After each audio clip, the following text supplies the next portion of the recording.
अस्सलाम वालेकुम रहमतुल्लाहि व बरकातुहू। आज अगर आप मीडिया में देखें या टीवी चैनल्स देखें या सोशल मीडिया देखें तो एक चीज़ जो है वो पूरा दिन ज़ेरे गर्दिश है और ये है कि पाकिस्तान का अगला केयर टेकर प्राइम मिनिस्टर कौन होगा। ये वो सवाल है जो आप अगर इस्लामाबाद जाएँ तो हर दूसरा बंदा इस पे बात करता नज़र आता है। कौमी असम्बली के अंदर, कौमी असम्बली से बाहर और जितने भी बुनियादी जो जगह हैं जहाँ पर थोड़ा-सा सोशल गैदरिंग होती है, वहाँ पे लोग जो डिस्कस करते नज़र आते हैं कि पाकिस्तान का जो नेक्स्ट केयर टेकर या निगरान वज़ीर-ए-आज़म होगा वो कौन होगा? और ये इस पे फ़िलहाल किसी को भी नहीं पता, अभी तक डिसाइड नहीं हुआ कि पाकिस्तान का जो अगला केयर टेकर प्राइम मिनिस्टर है, ये कौन है? अगर नून लीग की बात की जाए 2-3 नाम उनकी तरफ से सामने आए और पीपल्स पार्टी जो है वो अपने नाम लेकर बैठी हुई है। मौलाना फज़ल रहमान ने भी अपनी तजावीज़ दी। जो इसमें स्टेक होल्डर्स हैं, अपने-अपने नामों पर ये आगे बात बढ़ाते हुए नज़र आते हैं।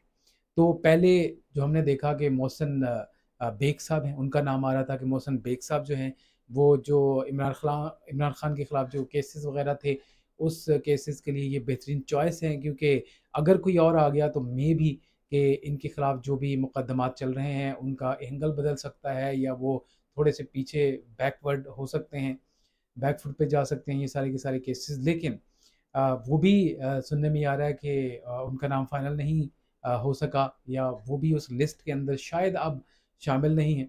और फिर इसहाक डार साहब का नाम आया और उसकी जो वजह है ये बताई गई कि क्योंकि जो आईएमएफ के साथ माहदे हुए हैं, उनकी कुछ कंडीशंस हैं, उनकी कुछ शराइत हैं, उन शराइत पे अमल दरामद करने के लिए अगर कोई दूसरी गवर्नमेंट आई तो फिर बहुत ज़्यादा मुश्किलात का सामना करना पड़ जाता है। ज़ाहिर है कि केयर टेकर गवर्नमेंट के पास फंड्स होते हैं और वो मखसूस फ़ंड जो हैं वो भी अपने किसी और काम के लिए जो है वो इस्तेमाल कर सकते हैं। तो इसलिए इसहाक डार जो हैं ऑलरेडी वो इन चीज़ों को टेक अप कर रहे हैं, तो वो बेहतरीन चॉइस हो सकते हैं। फिर पीपल्स पार्टी की तरफ से भी कुछ ऐसे नाम आ गए।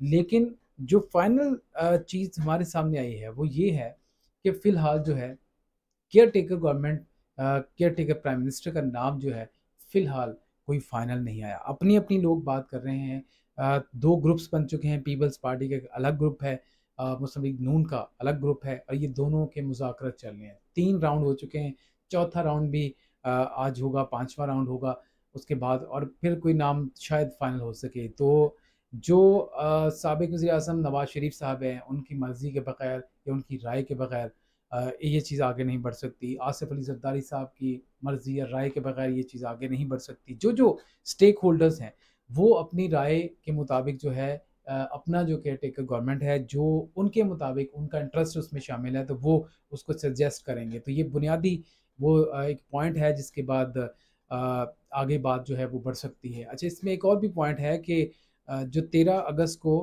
जो टेन्योर ख़त्म हो रहा है, 13 अगस्त से पहले अगर ये अपनी गवर्नमेंट को ख़त्म करते हैं तो ज़ाहिर है कि उसके बाद 3 महीने मिल जाएँगे और लेकिन अगर एग्ज़ैक्ट अपने टाइम पे होता है तो 2 महीने बाद इलेक्शन करवाने होंगे जो कि इलेक्शन कमीशन ऑफ पाकिस्तान के मुताबिक उनकी जो तैयारी है, जो इलेक्टोरल प्रोसेस है, वो कहाँ पर स्टैंड कर रहा है, ज़ाहिर उन्होंने अपनी कुछ तजावीज़ भी दी हुई हैं। फिर सबसे बड़ी बात जो वोटर लिस्ट है या जो हल्का बंदियाँ हैं, ये बहुत ही एक इम्पॉर्टेंट पॉइंट है और ये कोशिश होगी कि हल्का बंदियाँ भी मुकम्मल कर ली जाएँ। फिर वोटर लिस्ट जो हैं, जो नए अपडेट हुई हैं वो भी जो है इन्हीं इलेक्शन के अंदर आई जाएँ, लेकिन अभी तक जो बज़ाहिर नज़र आ रहा है, इस पे काम नहीं हो रहा और ज़ाहिर है कि अगर इस पे काम होगा तो मामला ज़्यादा बेहतर तरीके से हल हो सकते हैं। बहरहाल इसमें जो मेन जो स्टेक होल्डर है, वो मुस्लिम लीग नून है और उनकी राय जो है बहुत ज़्यादा अहमियत की हामिल है और वो इस पोज़ीशन में है कि पीपल्स पार्टी को अपना मौक़िफ़ जो है, वो दे के उन्हें कन्विंस कर सकते हैं कि उनका जो बंदा जो केयर टेकर गवर्नमेंट में है वो आगे आ जाए। नजम सेठी साहब का नाम भी आ रहा है इस पे और मेबी यही वो ज़्यादा सूटेबल शख्सियत हो जिनको वो बनाए क्योंकि मोहसिन बेग साहब जो हैं उन्होंने कहा कि मुझे अभी तक किसी ने बात नहीं कही और मीडिया के ज़रिए मैं ये चीज़ें सुन रहा हूँ और अगर मुझे कहा गया तो शायद मैं फिर भी ना मानूँ।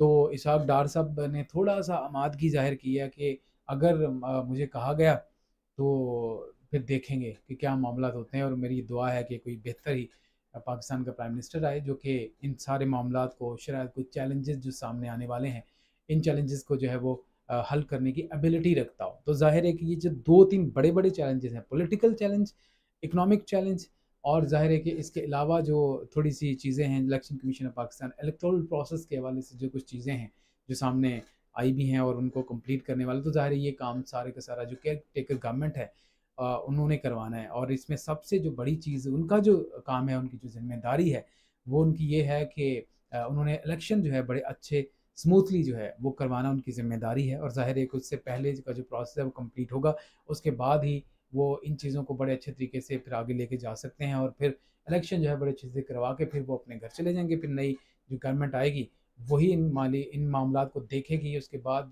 जो भी जिस तरीके से भी उन्होंने अपनी नई गवर्नमेंट को लेके चलना है, वो चलेंगे। अच्छा, इनमें से कुछ लोग ऐसे हैं जिनके जो नाम लिए गए, एक लिस्ट है 12 से 15 लोगों की।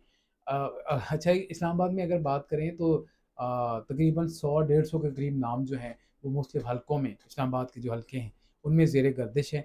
और उनमें कई नाम तो ऐसे हैं जिन पे बंदा सोच भी नहीं सकता कि ये भी प्राइम मिनिस्टर बनेंगे, लेकिन उनके नाम जो है सामने आ रहे हैं और लिए जा रहे हैं किसी न किसी सतह पे। तो फिर मुख्तलिफ हलकों में जो बात फैली है, जिनकी बॉडी लैंग्वेज देखी गई कुछ लोगों की, तो वो ऐसी ही थी जैसी कि प्राइम मिनिस्टर की बॉडी लैंग्वेज होती है। बहरहाल ये एक जस्ट एक लाइटर एक पहलू था, लेकिन बहरहाल क्योंकि ये बातें होती हैं, क़यास आराइयाँ होती हैं और फिर अफ़वाहें बन जाती हैं, तो ये तीनों स्टेप से गुज़र के फाइनल बंदा कौन होता है, ये तो फिर वक्त बताएगा। लेकिन ये बहुत ही इंपॉर्टेंट चीज़ है क्योंकि पाकिस्तान की जो इकॉनमी है उसकी डायरेक्शन इसी पोजीशन पे आके सेट हो जाएगी होगी, क्योंकि कंडीशंस हैं, शराइत हैं आईएमएफ की, उनको साथ लेके चलना है। फिर तमाम जो स्टेक होल्डर्स हैं, पार्टीज़ हैं, उनको भी कन्विंस करना है। उसके बाद फिर इलेक्शन जो है बगैर धांधली के स्मूथ तरीके से फ्री एंड फेयर इलेक्शन जो है वो करवाने की जो ज़िम्मेदारी, वो भी बहुत बड़ी ज़िम्मेदारी होती है। ये भी सारी चीज़ें कंप्लीट करने के बाद फिर ही कोई चीज़ बंदा जो है वो सामने आएगा। और पॉलिटिकल पार्टीज़ कोशिश अभी कर रही हैं और अभी तक ये जो पॉइंट सामने आया, वो ये आया कि ज़ाहिर है जो भी बंदा आएगा उसका किसी न किसी पॉलिटिकल पार्टी से ज़रूर ताल्लुक़ होगा। शायद कि न्यूट्रल बंदा जो है वो ना आ सके। अभी तक जो बात सामने आ रही है, क्योंकि मोहसिन नकवी साहब एक न्यूट्रल बंदे थे, उन्होंने अपनी कैबिनेट बनाई, वो भी न्यूट्रल बंदों की बनाई। इसलिए यही कहा जा रहा था पहले कि जो वफाकी सतह पे जो केयर टेकर गवर्नमेंट होगी, वो भी न्यूट्रल होगी और जो कैबिनेट बनेगी वो भी न्यूट्रल होगी। लेकिन ऐसी कोई बात नहीं है, न्यूट्रल शायद ना हो, क्योंकि सिचुएशन इस तरह की पॉलिटिकल, इकोनॉमिकल और बहुत सारी जो सिचुएशंस ऐसी बन चुकी हैं, जिनके बाद न्यूट्रल आना शायद मुश्किल है।